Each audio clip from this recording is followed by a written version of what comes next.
នេះជាភូមិតូចមួយនៅក្បែរជើងភ្នំអាញារ៉ាមប្រជាជននៅតំបន់នេះ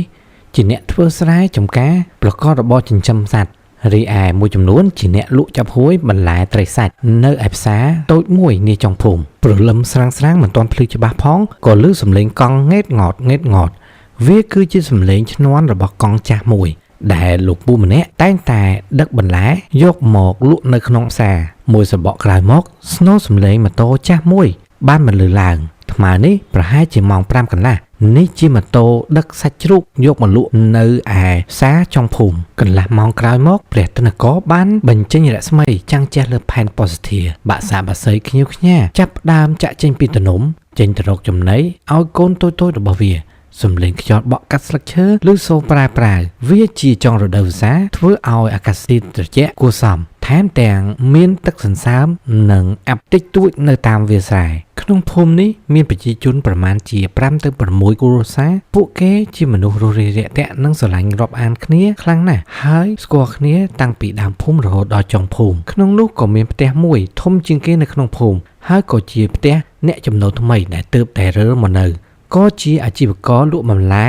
ផ្លែឈើនិងលក់ចាប់ហួយនៅឯផ្សារចុងភូមិពួកគេមានកូន3នាក់ស្រី2ប្រុស1ស្ថិតនៅក្នុងថ្ងៃសម្រាកកូនស្រីបងតែងតែចេញទៅផ្សារជាមួយនឹងឪពុកម្ដាយដើម្បីជួយលក់ដូរនិងជាការបណ្ដោះគំនិតរកស៊ី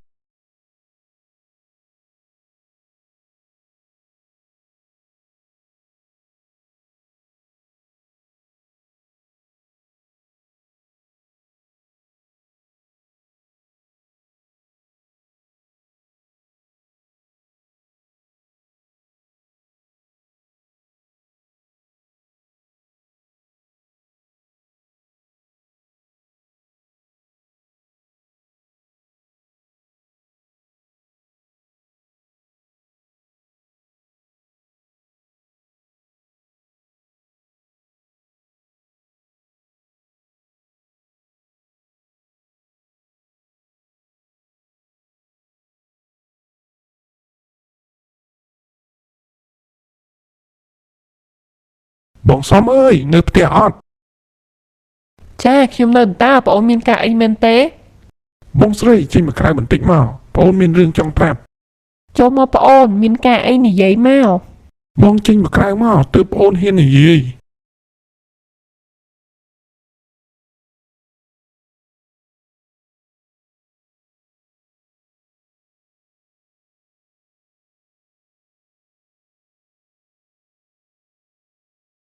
មានរឿងអីបងអូនឆាប់និយាយមកបងប្រញាប់ទៅផ្សារណាប៉ុន្មាននេះបងមានបានដឹងរឿងនៅក្នុងភូមិទេបងមិនដឹងទេបងឯងមានរឿងអីនិយាយមកនិយាយអស់មកបងស្រីអើយប៉ុន្មាននេះអ្នកភូមិដើរខាត់ផ្ទះបងតែងតែឃើញស្រមោលចម្លែកហើយអ្នកខ្លះថែមទាំងបានឃើញស្រមោលតាចាស់មុខស្លេកស្លាំងប្រឡាក់ដោយឈាមប្រើកសែភ្នែកចង់អាឃាតសម្លឹងមើលពួកគេទៀតមិនត្រឹមតែប៉ុណ្ណោះអ្នកដើរឆ្លោះកង្កែបថែមទាំងត្រូវស្រមោលនោះលងមិនដាច់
កែបយុគនេះដូចជាមិនសូវមាននៅម្ដុំនេះសោះមើលទៅប្រហែលជាទៅខាងមុខបន្តិចទៀតហ្នឹងមើលទៅ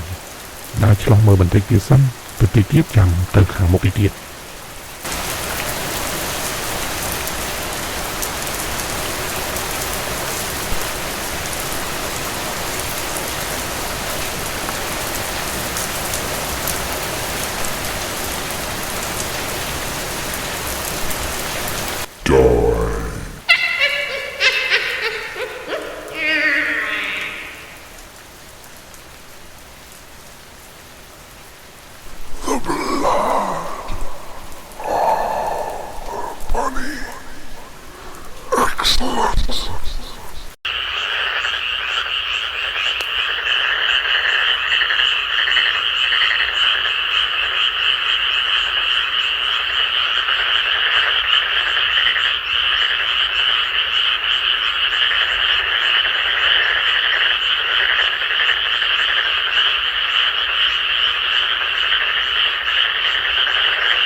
អូលោកសម្លេងនឹងកើតប្រហែលជាវានៅម្ដុំក្បែរនោះហើយមើលទៅនោះ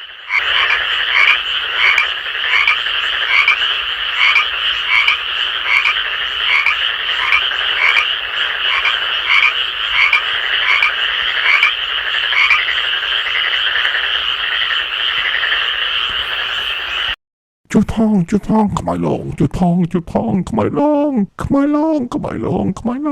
ង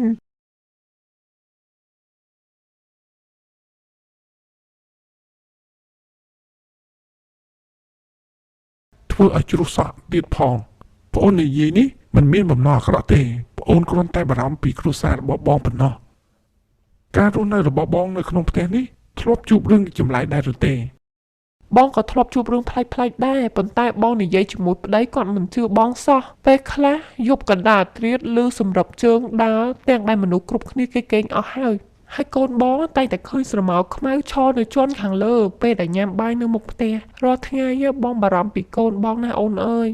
បើតាមគំនិតប្អូនបងគួរតែនាំគ្រួសាររបស់បងទៅធ្វើបុណ្យដល់ម្ចាស់បំណុលកម្មឬក៏ធ្វើបុណ្យដល់អ្នកតាមថែយើងដើម្បីឲ្យគេមានកម្លាំងបុណ្យគ្រប់គ្រាន់ការពារយើងឬមួយទៀតប្រសិនបើគ្រួសារបងមានពេលគួរតែនិមន្តព្រះសង្ឃចៅអធិការដែលស្ថិតនៅវត្តរបស់យើងនឹងមកជួយប្រោះព្រំសុំសិរីសួស្តីបញ្ជារឿងចង្រៃនិងបណ្ដេញពញាអាក្រក់ដែលស្ថិតនៅក្នុងគេហដ្ឋាននេះបងរើមកនៅផ្ទះនេះមិនទាន់បានឡើងផ្ទះឬក៏និមន្តព្រះសង្ឃដើម្បីសូត្រមន្តនោះទេត្រូវអត់ ប៉ុន្តែគ្រួសារបងគេមិនជឿរឿងហ្នឹងទេបងមិនដឹងធ្វើយ៉ាងម៉េចទេបងអូនអើយណាស់ហើយឥឡូវបងទៅផ្សារសិនព្រោះថ្ងៃហើយ បាទបងទៅចោះ